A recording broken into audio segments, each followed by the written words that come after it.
नमस्कार दोस्तों, स्वागत है आप सभी का यूपीएससी उत्कर्ष में। मेरा नाम है पूजा द्विवेदी। आखिर क्यों रुद्रप्रयाग के कुछ गांव में गैर हिंदुओं के प्रवेश पे एक बहुत बड़ा प्रोहिबिशन लगाया गया है, इसके बारे में हम विस्तार से चर्चा करेंगे। पर उससे पहले आप समझने की कोशिश करिए हमारा भारतीय संविधान काम कैसे करता है।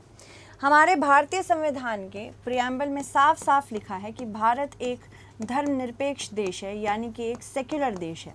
साथ ही साथ भारतीय संविधान के अनुच्छेद 19, साथ ही साथ अनुच्छेद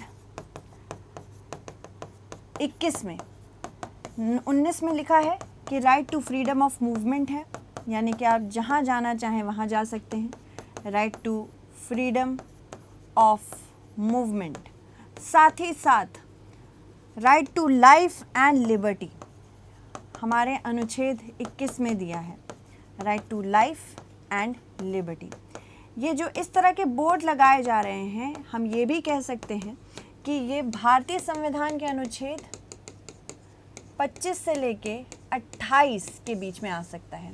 यानी कि आप अपना धर्म का पालन किस प्रकार से कर रहे हैं, किस प्रकार से किसी क्षेत्र का रखरखाव कर रहे हैं, वो भी आपके धर्म के पालन में आता है। और आप किसी भी संगठन में, किसी भी क्षेत्र में किसी गैर धर्म के लोगों को आने के लिए वर्जित कर सकते हैं। पर ये ज़्यादातर सिर्फ मंदिरों के लिए होता है, मस्जिदों के लिए होता है, चर्चेस के लिए होता है। पूरे गांव के लिए एक बहुत बड़ा सवाल यहाँ पे उठाता है। तो यहाँ पे सेक्युलरिज्म, आप ये याद रखिएगा, धर्मनिरपेक्षता भारत में कभी ओरिजिनल कॉन्स्टिट्यूशन का पार्ट तो नहीं थी। पर साथ ही साथ हमें ये भी ध्यान रखना है कि जब मिनी कॉन्स्टिट्यूशन आया, यानी कि 42nd अमेंडमेंट आया इंडियन कॉन्स्टिट्यूशन का, उसके द्वारा हमें पता लग गया कि किस प्रकार से भारत सेक्युलर वर्ड को अलग से जोड़ के पूरे दुनिया में एक छवि बनाना चाहता था कि हम किसी एक धर्म को प्रधान नहीं मानते और हम धर्म के बेसिस पे भेदभाव नहीं करते हैं। तो यहाँ पे जो ये पूरी घटना हुई है, ये क्यों हुई है, किस प्रकार से हुई है, इसके बारे में हम जानेंगे। जैसे कि कुछ इस प्रकार का बोर्ड लगा है। गैर हिंदू रोहिंग्या मुसलमानों व फेरी वालों का गाँव में व्यापार करना या घूमना वर्जित है। रोहिंग्या मुसलमान कौन है? रोहिंग्या मुसलमान वो मुसलमान हैं जिनको म्यांमार के रखाइन प्रांत से म्यांमार की जनता, म्यांमार की आर्मी ने निकाला था।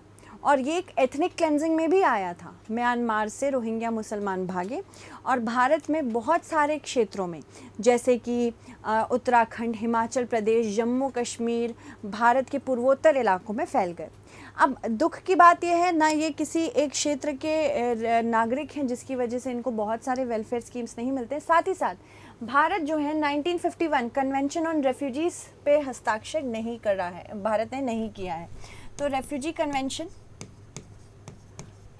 कन्वेंशन जो कि 1951 में आया था, भारत ने इस पर हस्ताक्षर नहीं किया है। India is not a signatory. दूसरी चीज़ हमें ये ध्यान रखनी है, क्योंकि इंडिया सिग्नेटरी नहीं है तो इसमें इंडिया के ऊपर पूरा दारोमदार होता है कि भाई हम चाहें तो किसी को एक्सेप्ट करें, चाहे ना करें। ठीक है, तो रोहिंग्या मुसलमानों को ना एक्सेप्ट करने की वजह भारत सरकार ने कही थी कि हम यहाँ पे किसी भी प्रकार से बाध्य नहीं है, क्योंकि हमने रेफ्यूजी कन्वेंशन 1951 साइन नहीं किया है। रोहिंग्या मुसलमान ज़्यादातर इस समय बांग्लादेश, साथ ही साथ भारत, चीन के कुछ क्षेत्रों में फैले हैं और बहुत सारे साउथ ईस्ट एशिया कंट्रीज़ में भी जा चुके हैं। और रखाइन प्रोविंस, क्योंकि बहुत सारे, अगर हम साउथ ईस्ट एशिया की बात करें, रखाइन प्रोविंस जो म्यांमार का है वो सीधा जुड़ा हुआ है बांग्लादेश से। तो बांग्लादेश में आना और फिर बांग्लादेश से भारत में आना इनके लिए काफ़ी ज़्यादा आसान हो गया था। ठीक है, पर रोहिंग्या मुसलमानों को अगर आप सोचें कि नागरिकता मिल जाएगी, तो नहीं। हम जानते हैं कि सिटीजनशिप अमेंडमेंट एक्ट 2019 का जो है, उससे साफ साफ कहा है कि जो भी व्यक्ति हिंदू, सिख, पारसी, ईसाई, बुद्ध, जैन धर्म का है और वो बांग्लादेश, पाकिस्तान और अफ़गानिस्तान से आता है और वो एक डेट के बाद भारत में बहुत लंबे समय से रह रहा है, तो उसे नागरिकता मिल सकती है। पर मुसलमानों को इसमें नहीं रखा गया है। तो इसीलिए रोहिंग्या मुसलमान अलग से एक श्रेणी है। ये भारत में कभी भी ड्यू टू रिलीजन ये नागरिकता नहीं ले सकते हैं। ठीक है। तो यहाँ उत्तराखंड के रुद्रप्रयाग जिले में कई गांवों के बाहर कथित तौर पर गैर हिंदुओं और फेरी वालों के प्रवेश पर प्रतिबंध लगाने वाला साइन बोर्ड लगाया गया है। तो अगर हम बात करें रुद्रप्रयाग की, ये उत्तराखंड में है। देखिए रुद्रप्रयाग चमोली के साथ अपनी सीमा साझा करता है, उत्तरकाशी के साथ अपनी सीमा साझा करता है, टेहरी गढ़वाल के साथ अपनी सीमा साझा करता है और पौड़ी गढ़वाल के साथ अपनी सीमा साझा करता है। केदारनाथ यात्रा के दौरान एक प्रमुख पड़ाव रुद्रप्रयाग के गांव में कई वर्षों से समुदाय शांतिपूर्वक एक साथ काम करते देखे गए। उनकी आजीविका उत्तराखंड में तीर्थ यात्रा के मौसम से जुड़ी हुई है, लेकिन पिछले कुछ महीने में हुए उल्लेखनीय बदलाव ने उनमें से कई को किनारों पर ला दिया। उभरती हुई दरारें से चिंतित सबसे ज़्यादा हम हैं। हमने देखा जोशीमठ में किस प्रकार से क्रैक्स आ रहे थे लोगों के घर में, और आगे क्या होगा इस बारे में भी अनिश्चितता है। बोर्ड स्थापित मुख्य रूप से भैरव सेना जैसे स्थानीय हिंदुत्व समर्थक संगठनों द्वारा जारी किए गए इस स्लोगन में लिखा है, चेतावनी, गैर हिंदुओं, रोहिंग्या मुसलमानों और फेरी वालों को गांव में घूमने और व्यापार करने से मना किया जाता है। यानी कि यहाँ पे फ्रीडम ऑफ मूवमेंट, साथ ही साथ यहाँ पे फ्रीडम टू प्रैक्टिस ट्रेड, व्यापार एक बेसिक अधिकार, मौलिक अधिकार में आता है, उसको भी हटाया गया है। इसके अलावा बोर्ड पर क्या लिखा है, जो कि मैंने आपको बता ही दिया है। अगर गांव में कहीं भी मिलता है ऐसा व्यक्ति जिसको वर्जित किया गया है, तो दंडात्मक व कानूनी कार्यवाही की जाएगी इसके ऊपर। इस बोर्ड की तस्वीरें सामने आने के बाद हिंदू मुसलमान मुद्दा एक बार फिर से आगे की ओर बढ़ रहा है। स्थानीय लोगों के अनुसार गाँव के ज़्यादातर पुरुष काम के सिलसिले में सोनप्रयाग और गौरीकुंड में ही रहते हैं। खासकर चार धाम यात्रा के दौरान पुरुष घर बहुत कम आते हैं, ऐसे में महिलाएं जनरली घर में अकेली रहती हैं। इसके अलावा कई फेरी वाले पुलिस वेरिफिकेशन और आईडी कार्ड के बिना ही गांव में रोज आते जाते रहते हैं। अगर वो किसी घटना को अंजाम देंगे तो उसका जिम्मेदार कौन होगा, ये ऐसे लोगों ने क्वेश्चन किया है। इसके अलावा घटना के बाद वो फरार हो जाएंगे और उन्हें ढूंढना भी मुश्किल होगा। रोहिंग्या मुसलमानों के साथ दिक्कत यह है, ना वो किसी एक क्षेत्र के नागरिक हैं और इनके बेसिक अधिकार भी हमको, मतलब इनके बेसिक डिटेल्स भी हमको नहीं पता होते, क्योंकि कहीं के अधिकार नहीं है, कहीं इनकी नागरिकता नहीं है।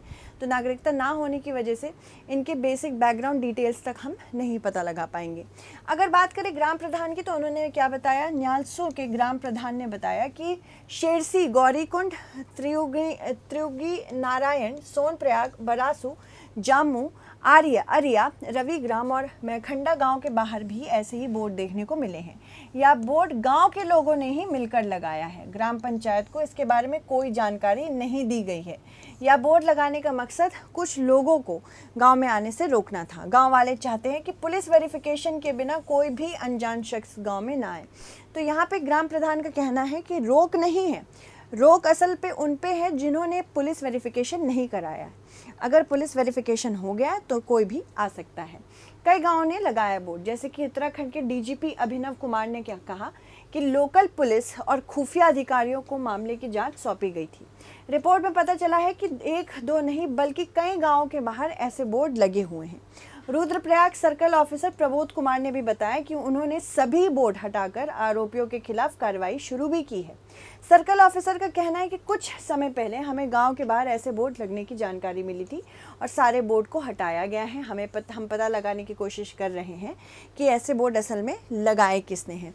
इसके अलावा ऐसी हरकत करने वालों को बख्शा नहीं जाएगा और कानूनी कार्रवाई भी होगी। पिछले हफ्ते मुस्लिम सेवा संगठन और अमीम के 2 प्रतिनिधि मंडलों ने उत्तराखंड के डीजीपी अभिनव कुमार से मुलाकात भी की थी, जिसके बाद साइन बोर्ड ने राष्ट्रीय स्तर पर ध्यान आकर्षित किया है। प्रतिनिधि मंडल ने इस क्षेत्र में अल्पसंख्यक विरोधी घटनाओं में वृद्धि के बारे में भी चिंता जताई थी। बाद में डीजीपी ने बताया कि इंटेलिजेंस और स्थानीय इकाइयों की जांच करने और आवश्यक कदम उठाने का निर्देश दिया गया। आपको क्या लगता है कि ऐसा होना चाहिए या नहीं?